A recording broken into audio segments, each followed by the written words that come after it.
أيها السادة المواطنون، ضيف الجمهورية العربية المتحدة العظيم الرئيس محمد أيوب خان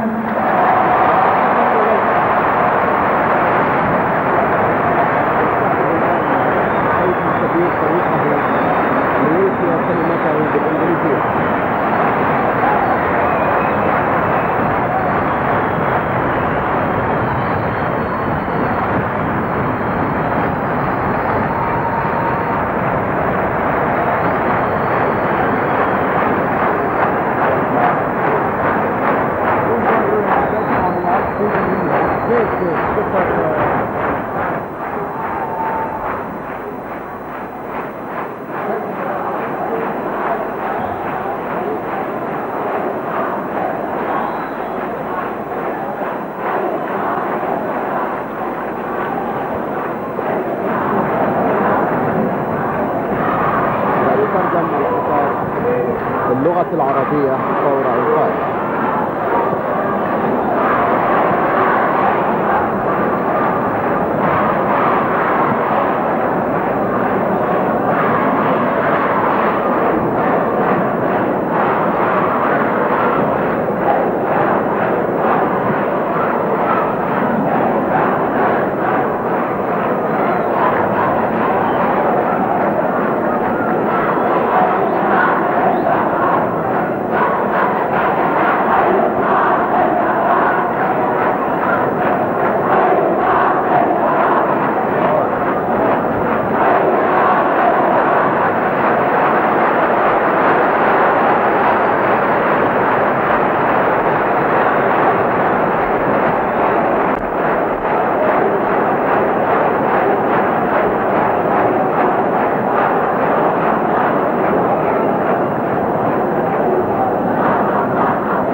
Brothers and sisters, Assalamu alaikum.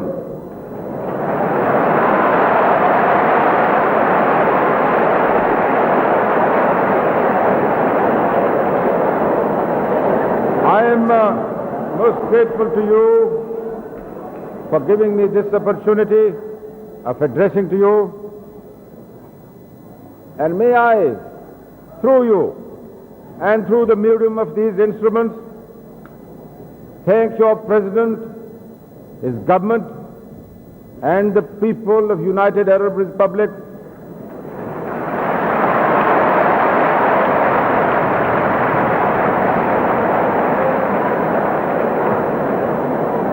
for giving me such warm, brotherly, and friendly welcome.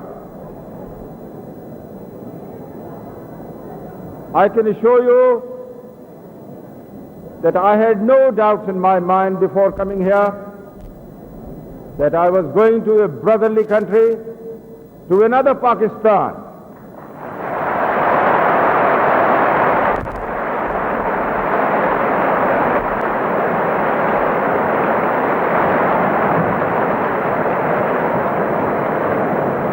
Where I shall be no stranger, and facts have borne what I had in my mind. Furthermore, your warmth for Pakistan, the people of Pakistan, is no less than the warmth and admiration and good feelings they have for you and for your future.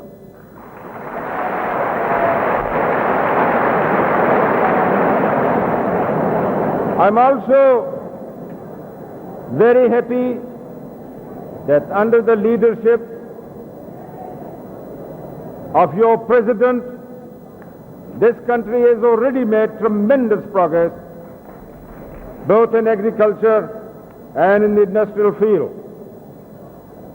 And I can see if this pace is kept up, and there is no reason why it shouldn't be kept up, inshallah, this country will march to a very happy future.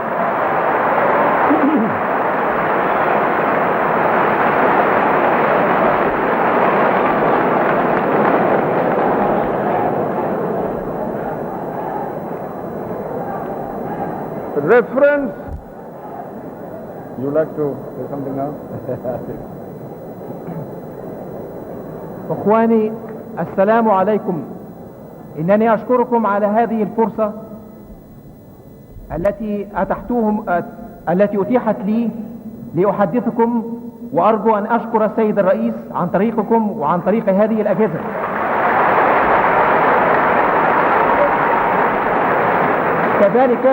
كذلك أشكركم وأشكر شعب الجمهورية العربية المتحدة لهذا اللقاء الأخوي الحار، وأؤكد لكم أنني لم أشك قبل مباراة باكستان أنني قادم إلى بلد آخر شقيق هو باكستان آخر.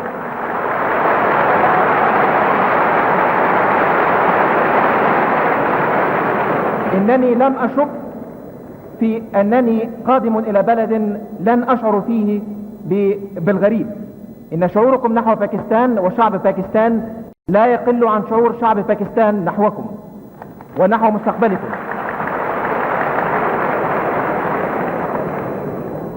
إنني سعيد أن أرى هذا التقدم الكبير وهذه الخطوات الكبيرة التي اتخذت في الزراعة والصناعة بقيادة رئيسكم المحبوب،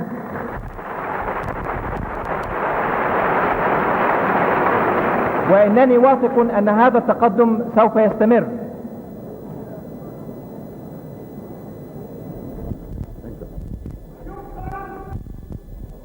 Yes.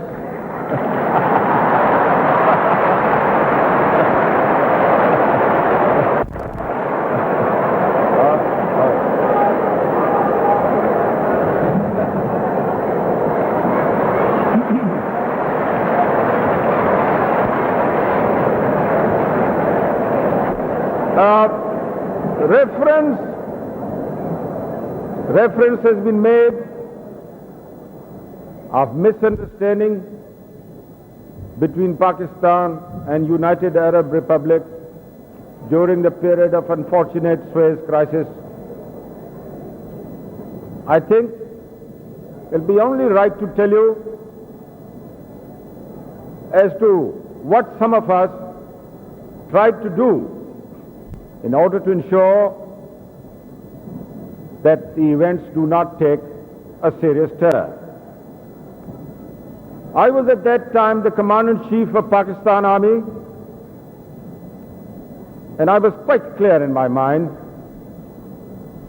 that after the declaration of nationalization of Suez Canal, an invasion was coming.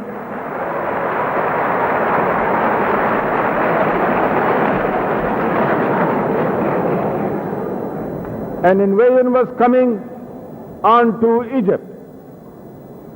Now this was a very serious thing indeed.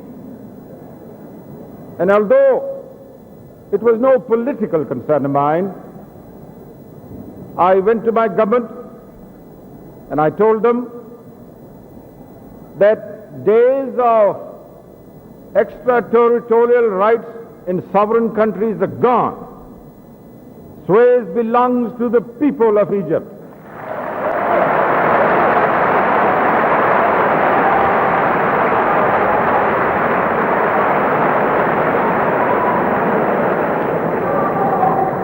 Suez belongs to the people of Egypt, and they have every right to declare nationalization, but they owe a duty to the rest of the world that depends on the transit of trade through the Suez Canal.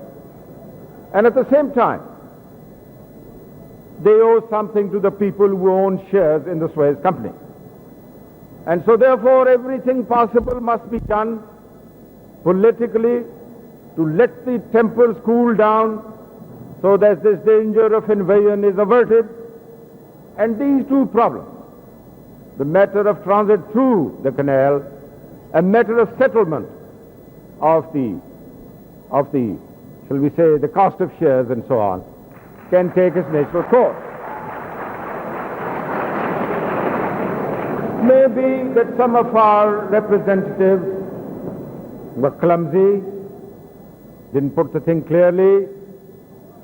Maybe that you may have misunderstood our moves, but I can assure you that every sensible man in Pakistan, and certainly the Pakistan army, tried to do its best to ensure that the tragedy of invasion does not take place.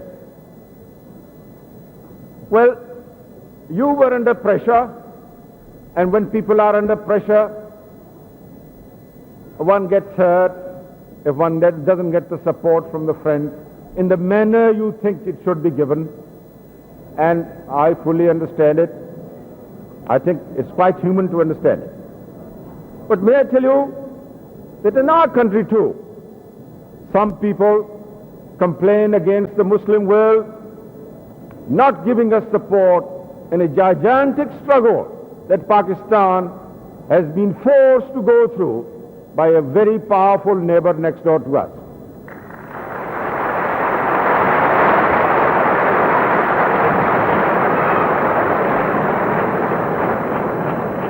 We've been subjected, although I must say that lately our relations with India have improved considerably, but we've been subjected to a pressure which you can't really quite have the comprehension. Apart from the Kashmir struggle, where the two armies are facing each other with loaded weapons even up to today, some 9 million refugees were thrown into Pakistan at the time when Pakistan came into being. You just imagine what 9 million refugees mean when you consider the problem that is caused by about 750,000 strong refugees from Palestine. So we too have been under pressure, and we still are under pressure. And it's only natural that our people should at times complain and expect open and substantial support from the Muslim brethren all over the world. I have been telling people that although I can fully understand the reason behind such an expectation, but one has got to be a realist. And the realism is this. Now, it's a hard thing to say, but one must face facts of life.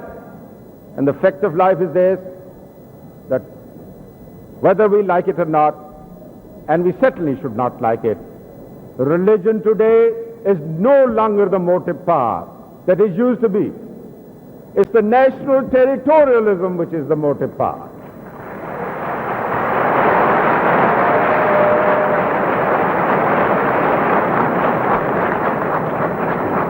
So therefore, it was unrealistic on the part of people in Pakistan to expect that somebody else will come and resolve their problem. And I always used to say, and I say it even today, that Kashmir and our problem with India is our problem, and inshallah we shall struggle on to resolve them in the most peaceful manner we can.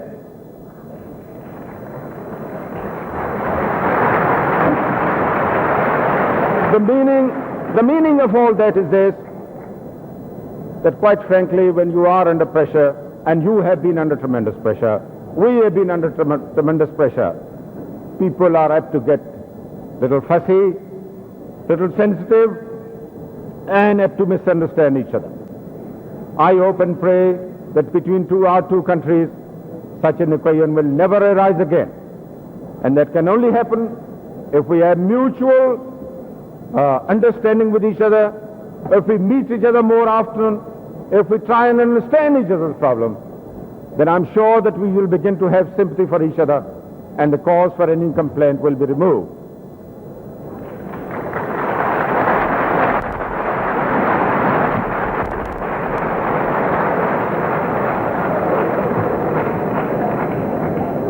قد أشير إلى الخلافات بين الجمهورية العربية المتحدة وباكستان أثناء أزمة السويس، وأود هنا أن أشير إلى ما عمل في بلادنا في هذه الأثناء.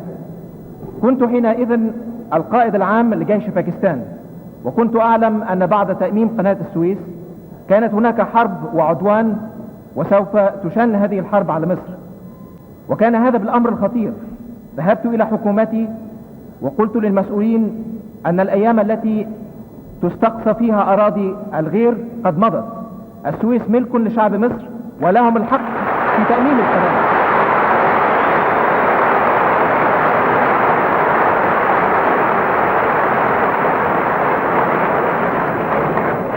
وقلت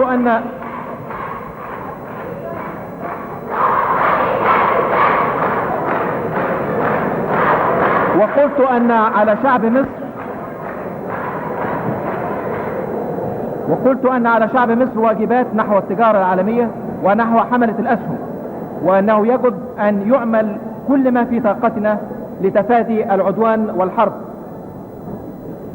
وربما بعض ممثلين لم يوضحوا الأمر، ولكنني أؤكد لكم أن شعب باكستان وخاصة جيش باكستان حارب فكرة الغزو، ولكنكم كنتم تحت ضغط شديد وربما كنتم تتوقعون الكثير.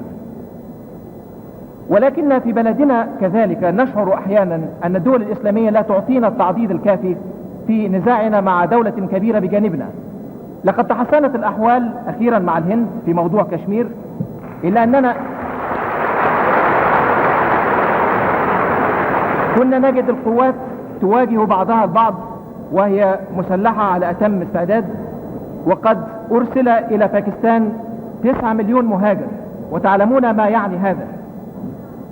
وإنني أجد أن هذا طبيعي، أن الشعوب الإسلامية تطلب المعونة الكبيرة من بعضها البعض، إلا أن علينا أن نكون عمليين وعلينا أن نواجه حقيقة الحياة. الدين اليوم لم يعد القوة الكبرى، بل الوطنية هي القوة الكبرى.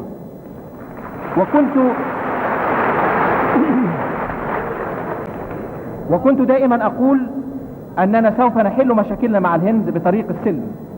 ومعنى كل هذا أن الشخص ينتظر الكثير عندما يكون تحت ضغط ويشعر بالمرارة، ولكنني أؤكد لكم أن الماضي لن يعود، وهذا طبيعي سيحدث لتجاوب الشعبين، الشعب الباكستاني وشعب الجمهورية العربية المتحدة.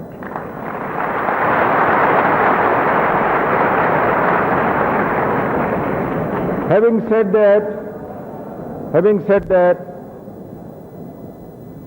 may I tell you that we have never missed an occasion to support the Arab cause against Israel.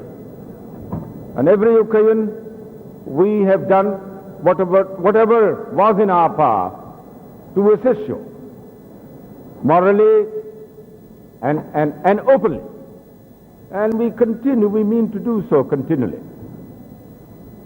And as I have submitted before, we expect nothing in return from you. We expect your better future, your happiness, and your security.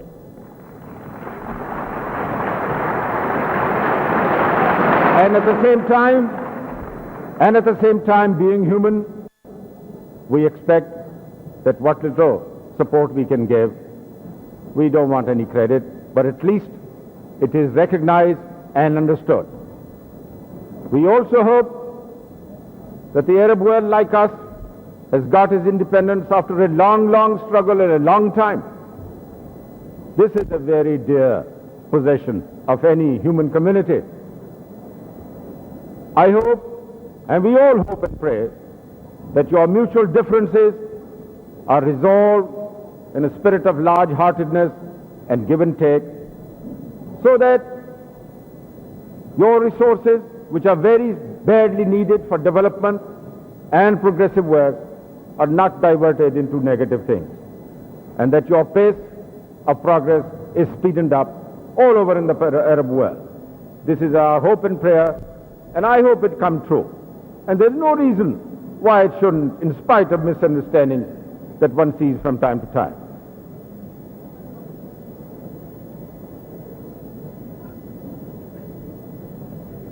بعد هذا أود أن أؤكد لكم أننا لم ندع فرصة واحدة تفوت بدون أن نساعد العرب ضد الإسرائيليين،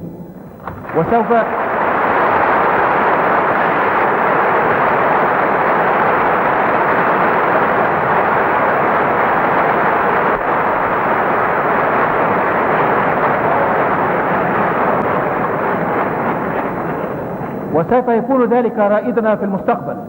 وكما قلت لكم إننا لن ننتظر ولا ننتظر أي شيء مقابل ذلك، بل كل ما ندعو له هو أن يكون مستقبلكم مستقبل ظاهر. والعرب وقد حصلوا على استقلالهم بعد صراع طويل كما كان الحال عندنا في باكستان، يجب اليوم أن يكون هناك تجاوب، وأرجو أن تستغل جميع الموارد لتقدم البلاد وليكون هذا المستقبل مستقبل زاهر حقا.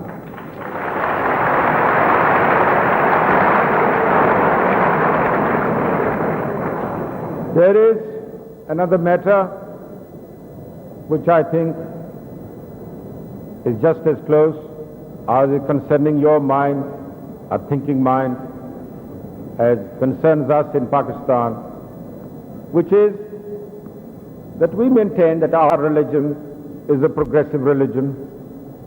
It's a religion that encourages the use of reason.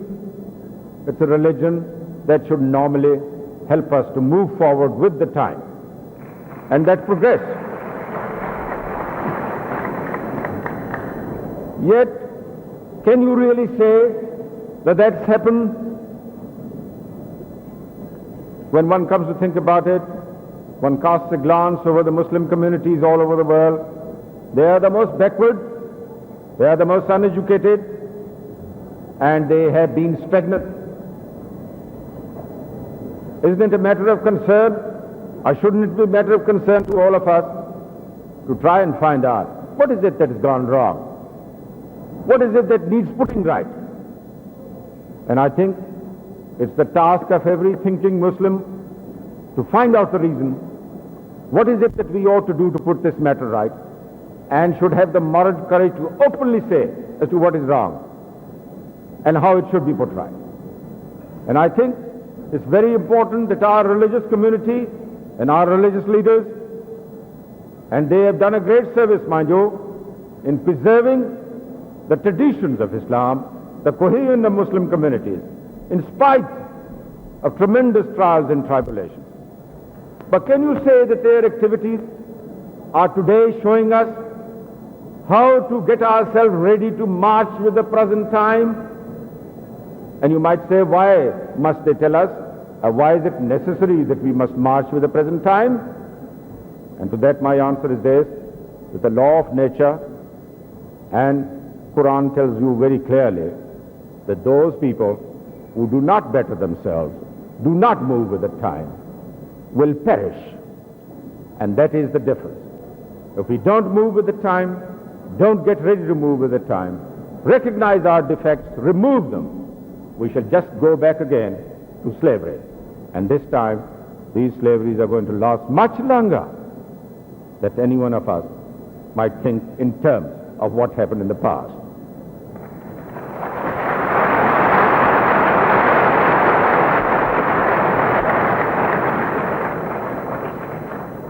هناك أمر آخر قريب إلى أذهانكم كما هو قريب إلى الأذهان في باكستان. إننا نشعر أن ديننا دين تقدمي ويمكننا أن نتقدم مع الوقت.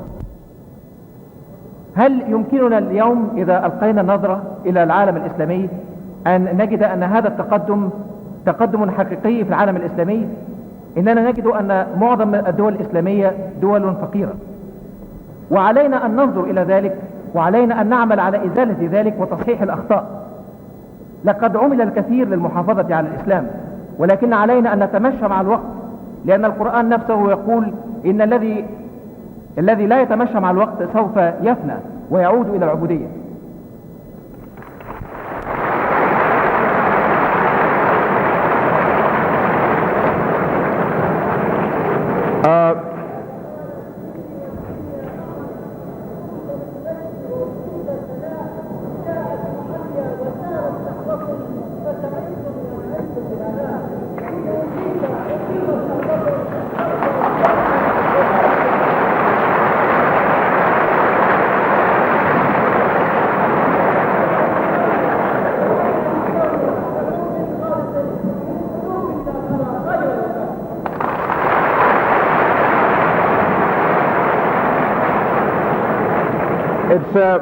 Finally, I might say it's a matter of real pleasure to have had the opportunity of seeing you people, the representative of the people of your country, and to have had the opportunity of addressing you. We too in Pakistan are trying to evolve a democratic system which our people can understand and work. And it's a very curious phenomena that your leader and us have come to similar conclusions, although in details there may be differences as to what sort of institutions will be understood by our people and they'll be capable of working them so that we can maintain stability, because stability is the essential requirement of new emergent countries, because the essential requirement is to develop, and that really means that can only happen if you have stable governments and you have people with vision and courage. It cannot happen in the strains and stresses of the Western democratic system.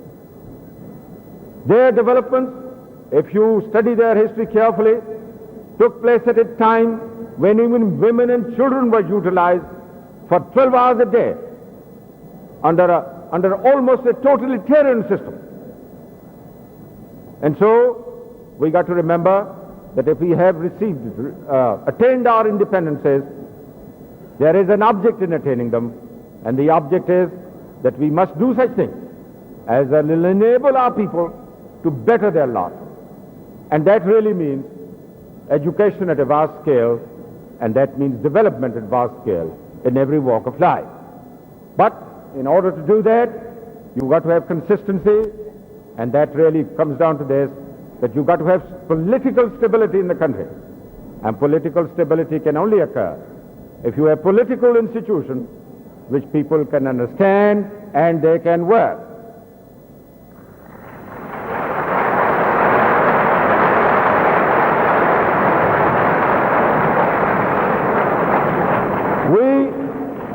We, like you, adopted the Western system of parliamentary democracy. It didn't work in our country, just as it didn't work in your country. It is no fault of that system of democracy. I say to myself, it is our fault. We are not yet ready. Our circumstances are not what are required by that system to back it up. And so, if we haven't got those circumstances, is it wise that we should be risking our independence and our security? And so wisdom dictates that instead of going by cliches, instead of repeating borrowed ideas of other people, we must get down to our own fundamentals, recognize them, and build our political institutions on sound, solid footing. And once that is done, I have no doubt, inshallah, that countries that do that will prosper, will have stability, and will have all the good things that they can afford to have.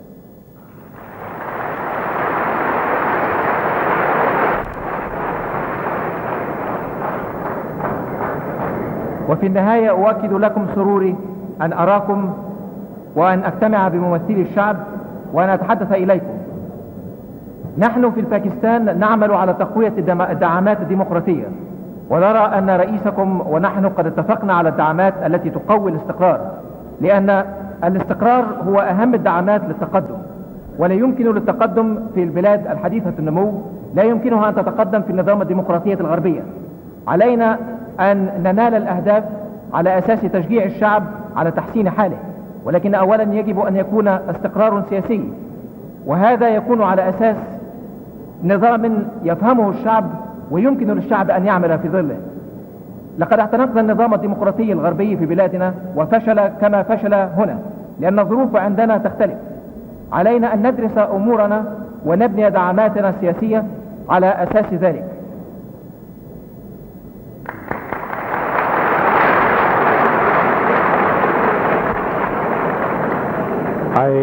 I finally thank you again for giving me this opportunity.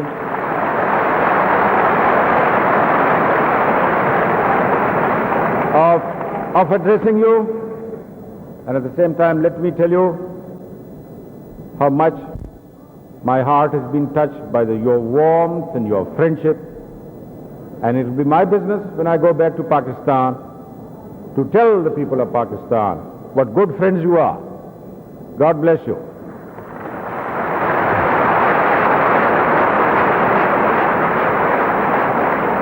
وفي النهاية أكرر شكري لهذه الفرصة التي أتاحت لي التحدث إليكم.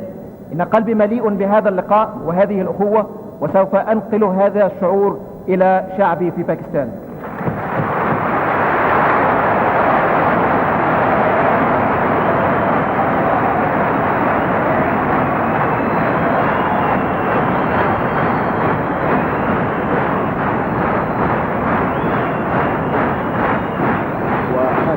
أيها المواطنون، قوبل خطاب الرئيس الباكستاني وضيفنا الكبير محمد أيوب خان بعاصفة من التصفيق الحاد.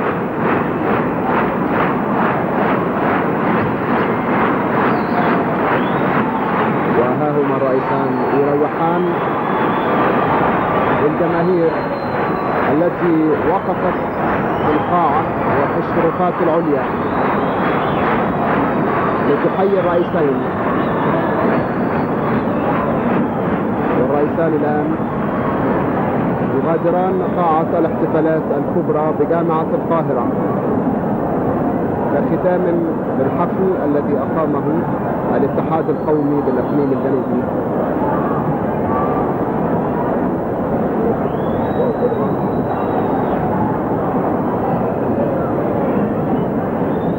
أيها المواطنون، لقد كان هذا الاحتفال لقاء حقيقيا بين شعبنا والضيف. الآن نعود إلى استديوهاتنا بالقاهرة.